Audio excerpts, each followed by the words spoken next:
Don't forget to subscribe and ring that bell. Hey there, little fella. I'm good. If you're on part three, you either went through part one and through part two, which, hey, I commend you, or you just didn't need to know anything from part one or part two and you just wanted to start at part three.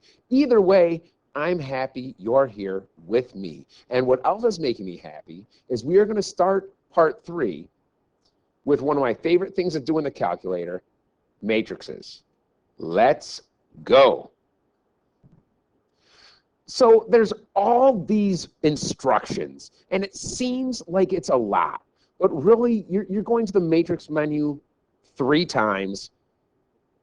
You know, I just write it down because some people need to see the directions. It seems like a lot, but let me explain something to you. What we do in the calculator can be written down as work, meaning if you were here for the end of part two, we did all this work to solve for 2 variables in 2 equations, right? This is a system of 2 equations, all right? We don't have to do nearly as much work as at all. Let me explain. All right, so I'm looking at the 3 equations I have right here, all right? Now, okay, notice I have A variable, B variable, and C variable for each equation. If I was missing any, I would have to put a 0 in. For example, if this middle equation was just negative 4a plus 8c equals negative 4, notice I don't have a b anywhere. I would have to write, just like it's division, plus 0 b's plus 8c equals negative 4. Okay, I would have to write the missing variable with the representation, and I'll explain why in a moment. Okay. So what am I going to do? I'm going to create a matrix, and that's one of these funky looking things right here. And what do I write? Well, first of all, I want to make sure all my A's line up, all my B's line up, and all my C's line up. Okay, so the numbers, only the coefficients for my A's are going to go here in this column.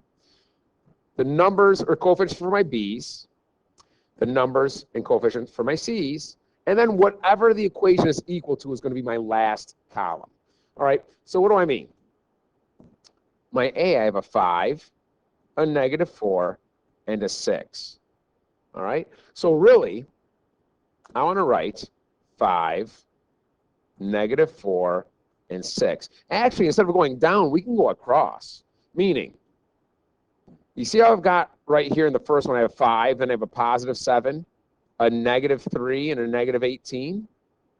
Well, I have my 5, my B is 7, my C has a negative 3, and that first equation equals negative 18. And I do that for all of these, okay? My second equation is a negative 4. That's a negative 1 in front of the B, a positive 8 in front of the C, and it equals negative 4. Last but not least, I have my 6 for my A, 3 for my B, negative 2 for my C, and it equals 0. What I'm putting in the calculator is just this, okay? This is showing work. I am putting this in the calculator, okay? But I will still have these up here just for reference sake. These are my A's, my B's, my C's, and what they equal. All right, let's go to the calculator. You will notice, let me clear out of here, above, okay, where are we there, children? Above this x to the negative 1, right to the left of sign, it says matrix. So I'm going to hit second matrix. And I want to edit a matrix. You can pick any matrix. You want to pick matrix V for Visca? Go nuts. If your name begins with a B, pick choice 2. But I'm going to go over to edit. I'm just going to pick the first one, which is highlighted A. Now notice, this is just 1 by 1. I want it to be 3, enter, by 4, enter. This gives us all the space, and we are going to literally type in these numbers that are written in orange in this order. So it is 5, 7, negative 3, negative 18. Okay, let's make sure they're typed in, because if I accidentally leave out a negative sign, if I press a wrong number, I will get the wrong answer. All right, the next one, -4, -1, 8, and -4. And my last row is 6, 3, -2, and 0. There you go. That is entered in, okay? So when I first was on the slide, I mentioned all these directions above here, all this stuff here, and I'm like, you really just got to go to matrix 3 times, okay? We just did this part, and this part, okay? So I've got to quit, and I'm just going to go back to the matrix for a second time. Remember, we got to go there 3 times, okay? The bulk of the work is done. So I've got to quit. I got to hit second, quit. Now I go back to matrix. So second and this little button for matrix. And now I want to do some math with the matrix I have. Okay. So I'm going to scroll down and do not pick A, pick B. Do not pick ref, pick the one that has R ref, the 2 R's. I don't want this one. I want that, choice B. What that's going to say is solve my matrix. Okay? Okay, so now I'm out. I'm not going to go back to the matrix a 3rd time, the matrix menu. Because remember how we had matrix A, B, C, D, we had all these letters? We got to tell it which matrix to solve. So I go second matrix, and all I do is pick the first one. You can see it says 3 by 4. The names, I'm going to pick the name, it's A. So I hit enter, close it off, boom. These are the solutions. What do I mean? And this is part of the work you need to write down. In order to get full credit, okay, even if this was a short answer problem, you write this first matrix and it equals the second matrix. 1, 0, 0, 2, okay, 0, 1, 0, -4, and 0, 0, 1, 0. So what does this mean? My A is 2, my B is -4, and my C is 0. That's it. As long as I write these things in the brackets, that's showing work. Look, I mean, compared to the work I had to do for 2 variables and 2 equations, this is so much easier. Now, I had a student explain to me, how do you know A is 2, B is -4, and C is 0? Well, let's not forget, okay, this is our A column, this is our B column, this is our C column, and this is what it's equal to. So if I look at this, I have 1 A, I have no B's and no C's, and guess what? It equals 2. So if I were to write that down, I would say 1A with 0 B's plus 0 C's equal 2. Well, anything times 0 goes away, doesn't it? So really, 1A is equal to 2. And the same thing here. I have 0 A's, 1 B, 0 C's. It's -4. So my 1B is -4. Last one, I have 0 A's, 0 B's, but my 1C is equal to 0. And 1C is equal to 0. So there really is a method to this madness. Oh, those crazy imaginary numbers. All right. First of all, if you have a square root, not a cubed root, but if you have an even root, in this case, they're square roots, and there's a negative out there, the easiest thing to do is the negative will pop out and become an I. Now you have the square root of 16. The square root of 16 is 4, right? So you have 4, and then your I. There you go. That's it. Okay? Next, we'll do it again. The negative is going to pop out, okay, and become an I. So it's I radical 50. Now we got to reduce this radical 50. Okay? I know that's 25 times 2, and they're under square roots. The square root of 25 is 5. I can't do anything more with the square root of 2, and I still have this I. They're being multiplied together. We always write the number in front of the I.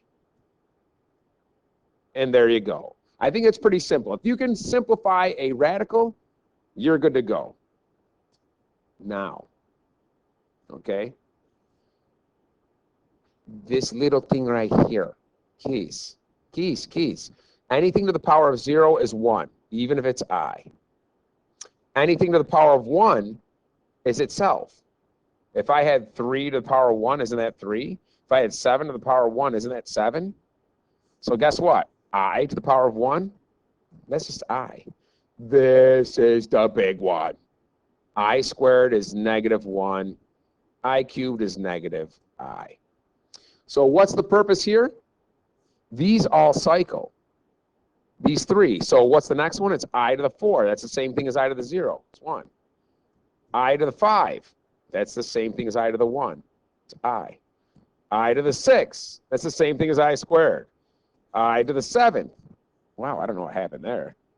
And it cycles. And I to the 8th. I to the 9th. I to the 10th. The same thing.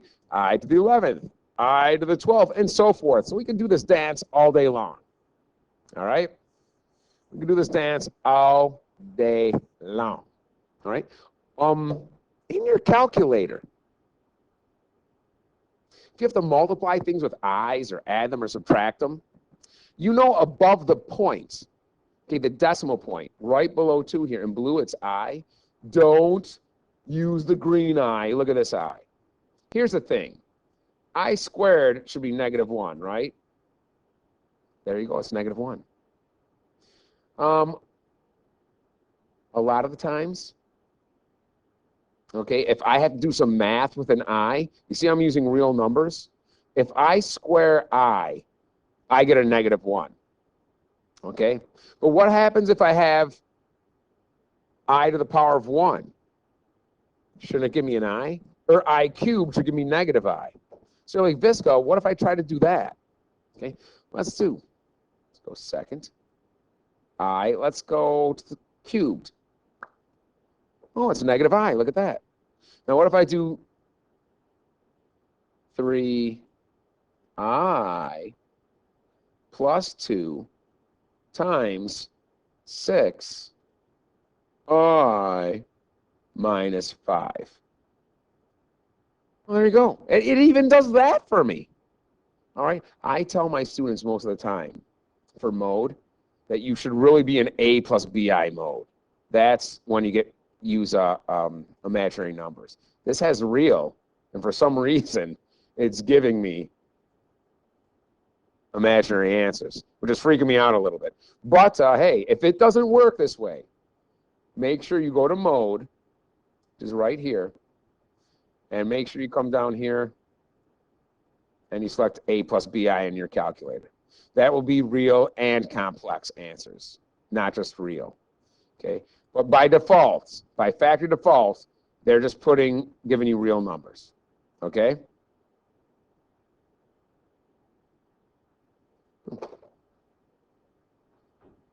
We are done with Unit 1. We are now going on to Unit 2, which is polynomials.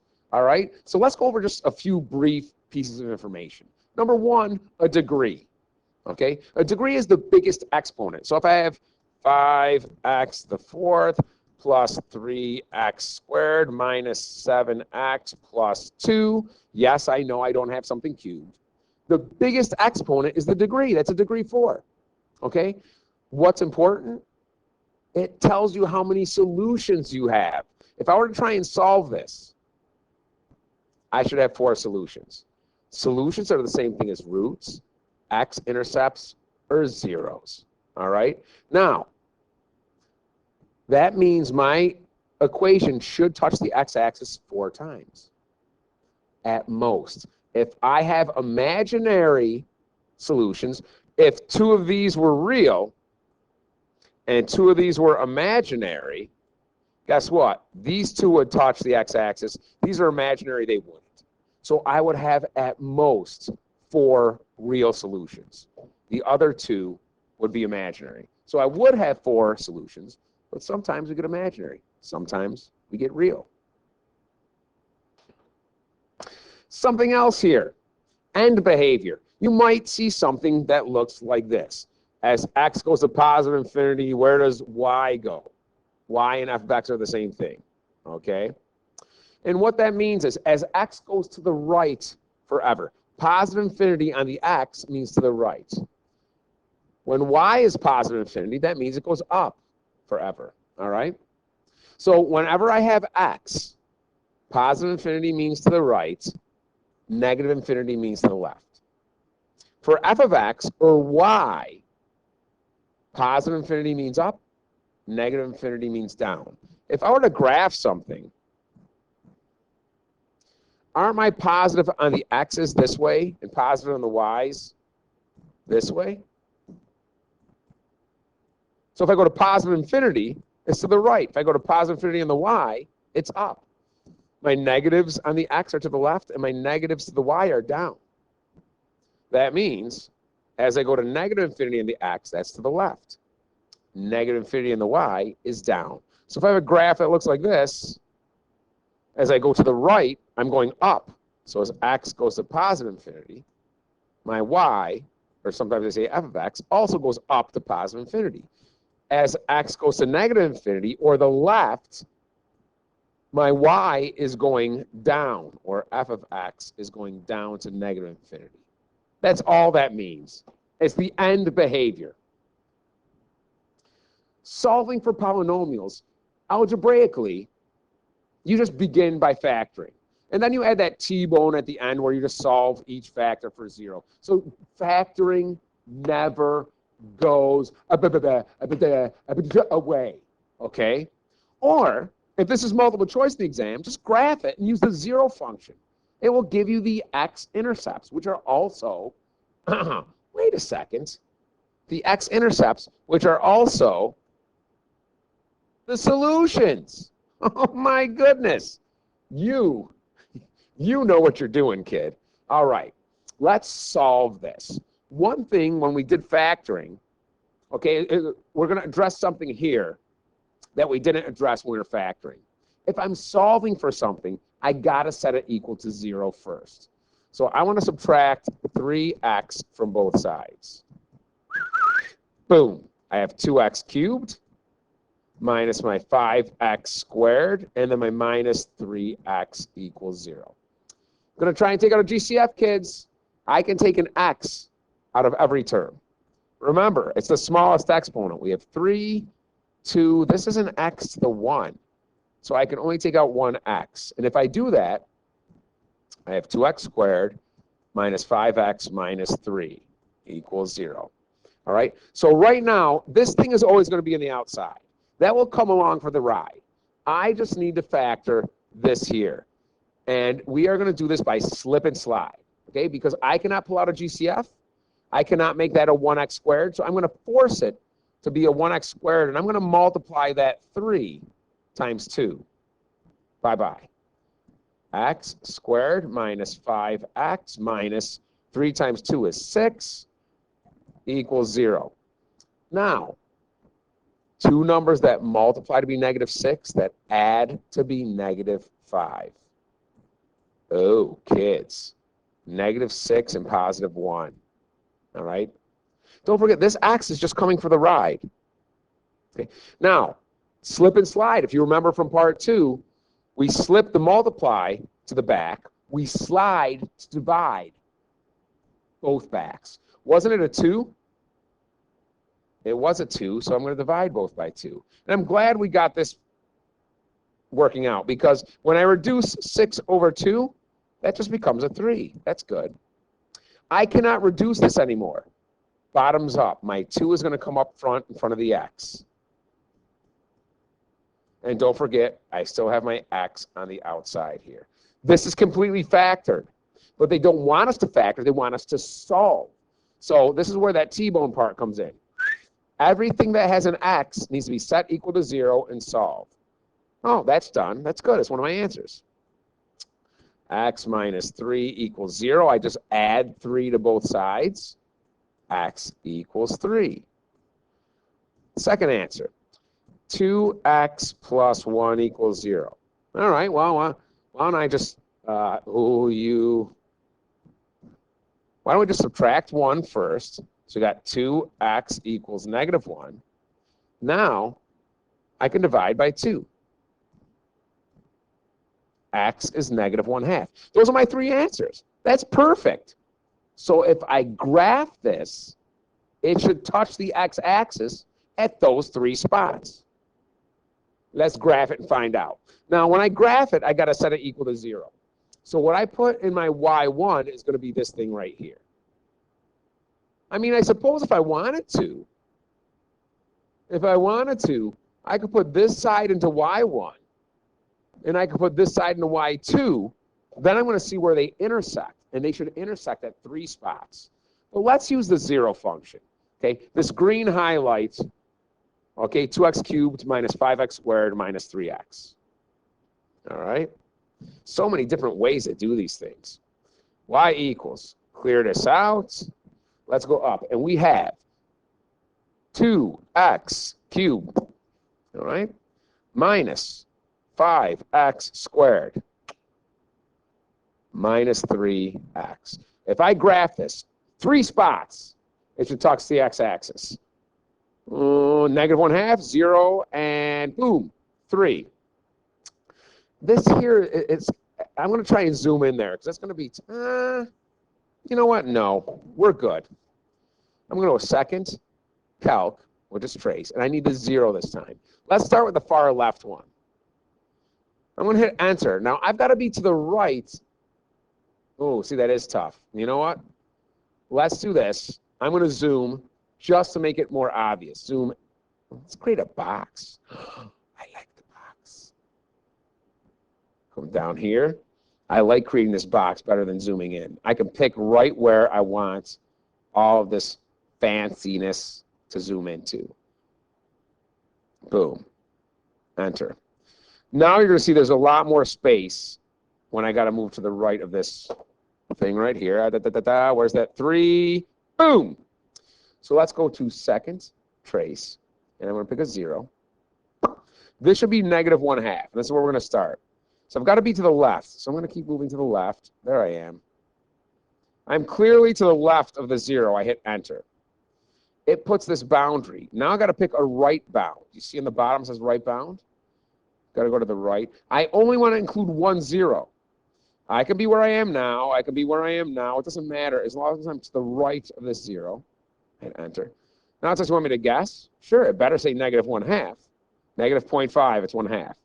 And I do the same thing for this one and this one, and we'll get 0 and 3. And you're good to go. And you can't just move this mouse thing. You got to go back to second, trace, 0. So here, now I got to be we're to the left of this 0 now. Hit enter. Notice the arrow is pointing. Okay, it's going to the right. Now it's saying pick a right bound. I don't know, somewhere to the right of the 0. Right there. Hit enter one more time. That's where 0 is. And if you did it again, you would get 3 because we're awesome and we know what we're doing in mathematics. There are answers. 0, 3, and -1/2.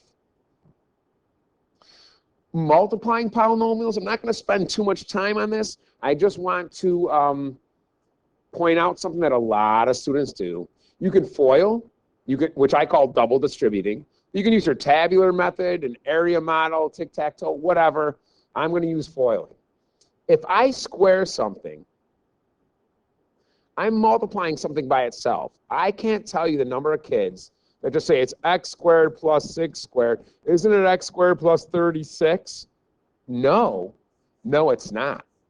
If I'm squaring something, I'm multiplying something times itself.